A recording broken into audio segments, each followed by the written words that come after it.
matter to me. First of all, I want to start off by saying, as you come into the conversation, I want to remind you that this is drboystv.com, the home for intelligent Black people. So if you're not Black and intelligent, you may want to get the fuck out, because this is not a place for you. This is a place where we have intelligent conversations, open-minded discussions, and we try to think. We try to become better people.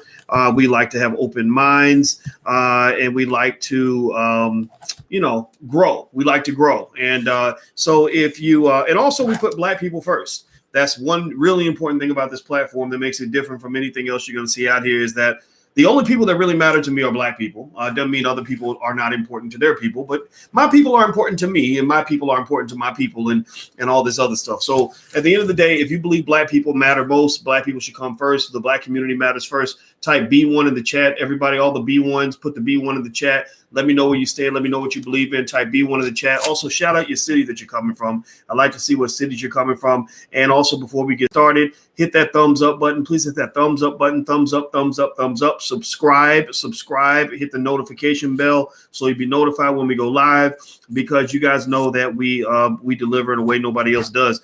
Now, let's see. My brother's asking me about email. How can I email you? My email is easy. It's boyce@boycewatkins.com. And if you want to do business, sometimes people have me come in and speak and stuff like that. I don't mind doing that. I don't mind it. I don't like it. Honestly, I don't like a lot of interviews, and I don't like speaking. Because I'm spending time building. I'm not spending time borrowing and begging. But hey, if you want me to come speak, there is a fee. It's not free, because plane tickets cost money, hotels cost money, right? Venues cost money. But if you want to make it work, feel free to reach out. In fact, this Saturday I'll be speaking in Oakland, and if you want to go to that event in Oakland, it's actually free to the public. You can go to drboyseminars.com. That's drboyseminars.com. What's up, Tony W from Baltimore? I see you, my brother. I see you. All right, so let me hop in and I'm gonna make a quick little statement. I'm not even gonna be here for this long, but I had to make this statement because it was crossing my brain. So today I was out with Alicia, and you guys might have seen, if you follow online, you see that we took our engagement photos today, which was a lot of fun. We have, so far we've been able to have all Black everything for our wedding. The church is not a Black church. It's actually on the University of Chicago campus. It's gonna be July 11th. Everybody's invited. But the place we're having the rehearsal dinner is Black. The place that we set up the reception is a Black-owned place. So the place that the photographer we hire is Black, the wedding planner is Black, the videographers are Black, the caterers are Black. So we try to be Black, bliggity, extra Black. And also, we don't want any gifts. We want you guys to give a donation to the foundation. We're creating a foundation to support independent Black-owned schools. Schools that are created by Black people, run by Black people, designed to educate Black children, because our biggest problem in our community is that many of our people are lost. Many of our people are just wastes of breath and oxygen, because they literally know nothing about being Black. They care nothing about being Black. So is this a rebroadcast, Moyo? I don't know. You take a guess. So anyway, let me tell you. So we're driving in the car. We had to go to the city. We had to come back. And while I was in the car, I was thinking about this Red Table Talk that Jada set up with Snoop. Jada Pinkett Smith, Will Smith's wife, beautiful lady, intelligent lady, seems conscientious. I like her. Has this Red Table Talk set up with Snoop Dogg, who's on his apology tour. If Black men been apologizing since we got off the motherfucking slave ship. Black men been apologizing. I'm saying I'm sorry. I'm tired of apologizing for being Black. I'm tired of apologizing for being me. I'm just tired of it. Doesn't mean, maybe sometimes I might owe you an apology, but I'm going to just have to owe you one. You're going to have to line up with the bill collectors. They say, when can we expect payment? You can expect payment whenever you want, but you ain't going to get payment, right? So I ain't into apologizing. I'm sorry. I'm not going to apologize for being who I am. I'm just not interested in that. Doesn't mean sometimes you shouldn't apologize. Maybe you should, but Snoop has been apologizing for like 2 weeks now. Whoever got the vice grip on his balls is squeezing real tight, because that man, I ain't never seen Snoop. I ain't never seen Snoop do that before. I mean, I'm just kind of flabbergasted that Snoop is apologizing so much. But I think unapologetic Blackness is okay. So if you don't believe in apologizing, say unapologetic. Type unapologetic in the chat if you're unapologetically Black, because we ain't apologizing for shit, especially in this situation. So Snoop is on Red Table Talk, apologizing again. I think this is like number 3. And Jada, from what I have seen, and this is not a diss on Jada at all. I don't know the Smith family at all. I probably know people that know them. I know a lot of folks in Philadelphia. I met Will Smith's brother, Harry. We talked for hours and hours and hours, and I loved Harry. I thought Harry was one of the smartest people I ever met. They have a very smart family, by the way. I really admire and respect their family. I really do. So, Will, if you're watching, you're cool with me. No, Jada, same thing. But I got to speak the truth on some of this. I saw where Jada was challenging Snoop. I saw a clip.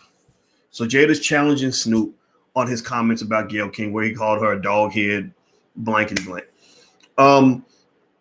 I understand the sentiment. I really do. When Snoop made this comment, I mentioned this to you guys. I'm not going to talk about it too much today. If you follow me, you've heard me say this. I didn't like when Snoop said it, when he said it, for two reasons. Three reasons, actually. One, it was unnecessary to say all that. He could have just said, what you did with Kobe was wrong. He went overboard. Number two, it was offensive. It's offensive to women. It's just a reminder of when hip hop went wrong. Hip hop went bad. And it was because of those people who control hip hop. It wasn't because of the rappers. It wasn't because of our community. We didn't co-sign that bullshit. Hip hop became a bunch of crap about 1992, 93, right? It just did. It just did for various reasons. We'll talk about that later. The third reason why I didn't like Snoop's comment was because I felt like it would deflect from the conversation. I said, oh my God, now the white feminists, they always looking for a reason to tear down black men. They always looking for a reason to act like we are the original predators. They always find a reason to punish us. Almost like when I was in elementary school and they were always looking for a reason to put me in detention. Anybody else spend most of their time in detention in middle school and high school? Like really, like it was like they were always looking for a reason. And I knew that they were going to get he was just giving them a reason to deflect the conversation. I just knew that was going to happen. And then the fourth reason why I did not like what Snoop said was because if your mouth writes a big check, your ass better be able to cash it. If you come out with big words, you better be able to stand by those words, even if the words that came out of your mouth might have been the wrong words or the wrong form of expression. Maybe you could do like the Obamas did when Michelle made her little tough talk comment 12 years ago. You probably don't even remember it. But, Barack came out and he said, well, I believe that Michelle misspoke. I think she offended white people, which isn't allowed if you're a high profile Negro. You're not allowed to offend white people. They know the rules. And he said that she misspoke. And then they moved on. They moved on. They didn't go on an apology tour. Michelle wasn't spending the next 6 months explaining herself. He just said she misspoke and they moved on. Right. So when I talk, when I was a little boy, my mother used to say, boy, your mouth will either make you great or get you killed. I'm curious to see which one. She used to say that because I used to say stuff. And sometimes the stuff I said sounded a little bit crazy. Sometimes I went extra hard.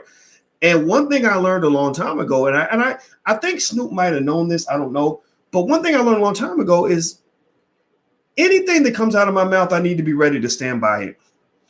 Maybe later on I can explain it in a little bit more detail. But before I open my mouth, I think it through. I think about it. I say, am I ready to really write a check that big? Because I'm going to have to cash it. And then most of the time, I don't think you can ever go back. You can go back. I've probably done 5,000 videos or something. I don't think you can go back to any video I've ever done where I spent my time apologizing for something that I said before.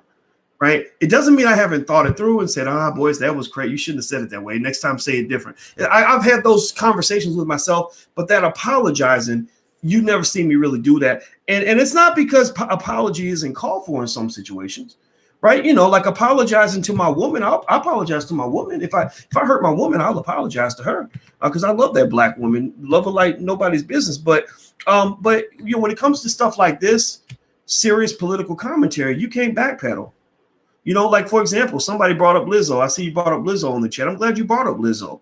I still think Lizzo is, basically a big fat hoe, right? She's proud of it. Like I said, I ain't backpedaling from none of that shit. If you're waiting for me to apologize for Lizzo, you're going to be waiting for the rest of your damn life because that lady who just received an NAACP Image Award. What the fuck? Which tells you everything you need to know about the NAACP. What the my God. Lizzo was on her knees sucking a man's penis on TikTok the week before they gave her an Image Award. Does anybody else in this room understand how fucking outrageous that is? Does anybody, am I the only person on this planet that has an IQ above 50? I mean, does anybody understand the hypocrisy or the confusion a child might have when you're giving Image Awards? Image Awards are not regular awards. They're not just for entertainment. These are awards that are given allegedly to people who are representing the African American community well. So you just gave an NAACP Image Award to a lady who was on her knees ready to suck a man's dick on an app that is designed for children? What the fuck is wrong with you? I'm sorry, man. If Nick Rosen done got that stupid, then let me turn in my black card right now. Let me just resign and go join another race because y'all motherfuckers done lost your goddamn mind. I'm not going to sign off on any of that shit. So if you wait for me to apologize for Lizzo, you will be waiting until you are dead because I'm not apologizing for anything that I said. And I made it 100% clear that my conversation was not as much about Lizzo as it was about the white supremacists who are running the entertainment industry, who are telling Lizzo how to behave on stage, who are telling her, well, you know, you could sell a few more records if you twerk your jelly rolls a little bit harder, or you know, if you say that you would suck Brad Pitt's penis in an elevator, then you know you could probably get higher ratings that way. If you go to the Lakers game with your booty out, then you're going to get lots of attention. I mean, did anybody else see all of Lizzo's antics? There's too many to name. If you hate black children that much, if you hate our little black girls that much that you want to sexualize them at the age of 7, then you probably just need to leave my channel right now. It doesn't mean you can't enjoy her song. Her music is wonderful. She's a very talented singer, and she needs to just sing. She needs to sing and perform and be a normal person. But all this extra stuff, this coonery, buffoonery, mammy, Jezebel minstrel show, people like me who love the community and who can see through white supremacy are going to call you out and put you on blast all day long. So if you want to get love for that nonsense, you need to go over to the white side of town where anything goes, where all the white liberals think everything that's weird is wonderful. They where Charlize Theron is taking her little boy and turning him into a little girl at the age of 6. Like, oh, it's if you're first grade now, let's put a tutu on you. Like seriously, like those people are weird. Those people are weird.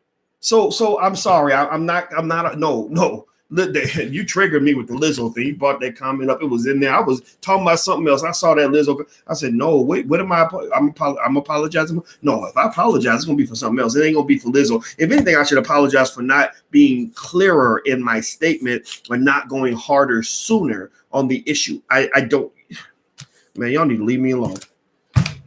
Hit the thumbs up button, hit the share button, hit the subscribe button. Let me break down this. So with Jada, my point with Jada and Snoop is this. And this is a subtle, nuanced point that, again, maybe mainstream media is going to overlook this. They're not going to analyze this in this way because they see it in black and white. In their mind, it's like black man evil, white women are good, Gayle King is a victim, Snoop Dogg is a predator. Because, I mean, it's the same old narrative. It's an Emmett Till narrative. It's the same narrative that they've been giving on the black man since the beginning of time. But here's what I want you to kind of process. One thing I saw Jada say that I'm going to respectfully disagree with, because I like Jada Pinkett Smith. I think that she does more good than harm. I'm not out here trying to cancel Jada Pinkett Smith or anybody. Maybe Gayle and CBS, but Jada, no. So Jada challenged Snoop and basically said, when you said that about Gayle, I felt like you were saying that about me. And I thought that was I saw that and it bothered me, and I had to soul search and think about, why does that statement bother me? And I think that the reason the statement bothers me is because it feeds into this nonsensical narrative that if you disagree with one woman, you hate all women. Or if you disagree with one man, you hate all men. Now, I'm going to ask the women in here. Ladies, I'm going to ask you this question. Let's flip the gender so we can understand the point. How many of you love black men? I need some love. Shower us with some love. Tell the brothers how much you love black men. If you are a black woman in this chat and you love black men, say I. Say yes. Say I love black men. Say black men are wonderful. Black men are. Give us a compliment. Shower us with some love, because everybody wants to attack the black man. I want y'all to. I want to hear from the black women that love us, because I love you too, and I appreciate you guys so much. I appreciate you all so much. So please say something in the chat if you love black men. If you love black men, say it in the chat. And I'm asking you to make this statement for a point, to make a point, because this is an active lesson. So, okay, I see so many comments. I see a lot of you in here, B and Latanya and Mrs. Graves. Thank you. Thank you, Bernadette. Thank you, Gwendolyn. Thank you, Wanda and Genius Mooney and Deborah. Thank you so much. And it means a lot when y'all do this, because we don't have a lot of allies. We don't have a lot of people that really have our back. And I'll challenge men who don't support black women in the right way, because I tell them, like, look, they have our back. That's our last line of defense, and we need to be their last line of defense. So there's lots of black women who love black men, but let's say that there's a black man, who raped a black woman. Would that man get your love? Would you say, oh, I love you, you're a good black man? Would you not critique him? Would you not challenge him for his behavior and believe that maybe he should probably be punished for his behavior? I mean, seriously, if a black man raped or murdered a black woman, or beat his wife, beat his wife, right? Or went around beating women and doing terrible things to women, was a predator toward women, would that man get the same love that you give good black men? Yes or no? Give me a yes or no in the chat. Good. The answer is no. I saw a hell no from Amber. Exactly. And why do I make that point? Well, because you know the difference between black men who love you and the black men who hate you. You know the difference between the good men and the bad men. You know the difference between a Louis Farrakhan and an R. Kelly. So imagine if of the black women in the community said, we saw R. Kelly trying to date a 12-year-old girl, we gonna kick his ass. Like, you can't do that. You're a predator.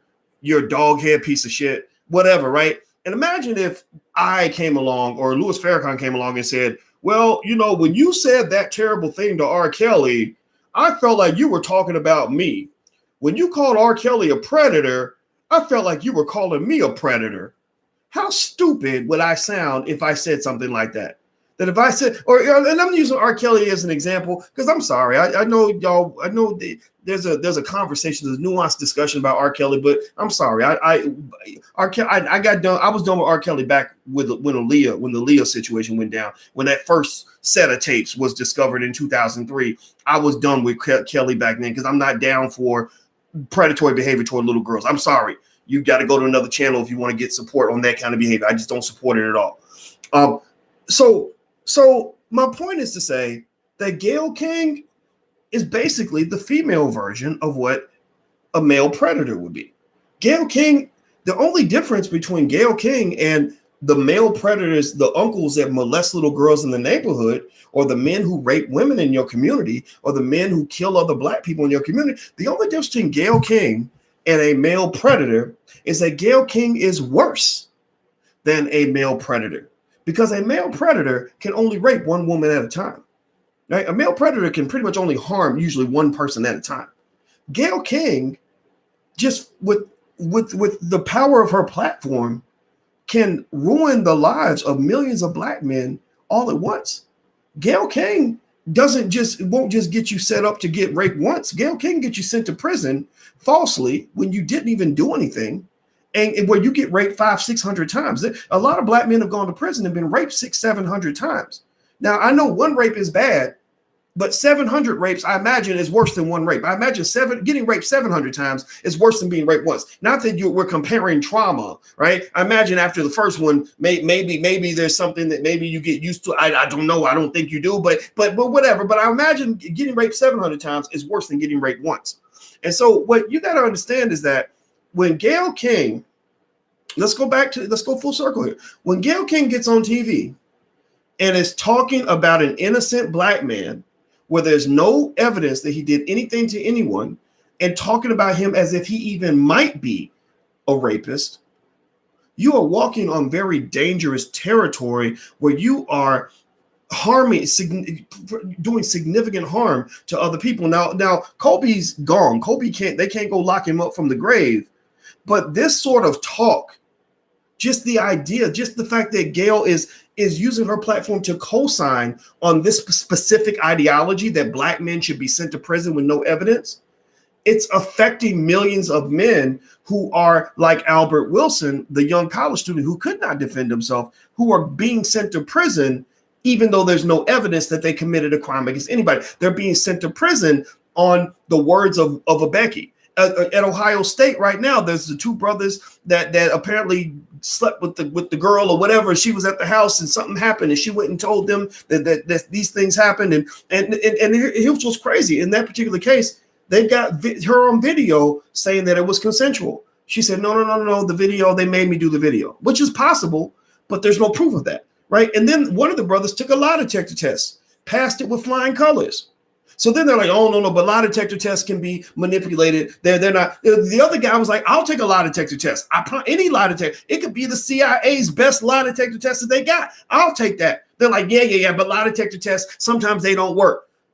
But then they go to the alleged victim. They're like, well, why don't you take a lie detector? That's what I said. I'm like, well, why don't you have everybody take a lie detector test? See who passes, see who fails. We can throw that in.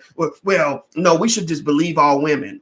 We should believe all women. So think about this process. This is how much they hate black men. This is how much the Gayle Kings of the world seek to harm black men. A black man with a lie detector test, a black man who passes a lie detector test has less credibility than a white woman who refuses to take a lie detector test. Do you understand how fucked up that is? I'm not trying to cuss too much. It's nighttime, so whatever, man. I got to get this out. Do you understand how screwed up that is? That a black man who passes a lie detector, a black man takes a lie detector test, he passes, and they're like, yeah, but lie detector tests, they're not always accurate. But then the other person who refuses to take the lie detector test and just says, well, just take my word for it, even though there's all this contradictory behavior or whatever, they're like, oh, well, we're going to believe you. We believe you with 100% certainty, right? That's absolutely insane. Absolutely insane. So what I really think, here's my issue going back to Jada and Snoop. This is not a diss on Jada. I'm going to make that clear. Is you got to tell the whole story, man. You got to have a complete conversation. You can't have no, like, we're going to bring this grown-ass man on TV and break him down into a little boy and get him to be all submissive and meek and apologetic. And you haven't done one thing to challenge the person who set this whole thing off in the first place. I mean, that behavior is very consistent with what white people try to do to black people every single day of the week.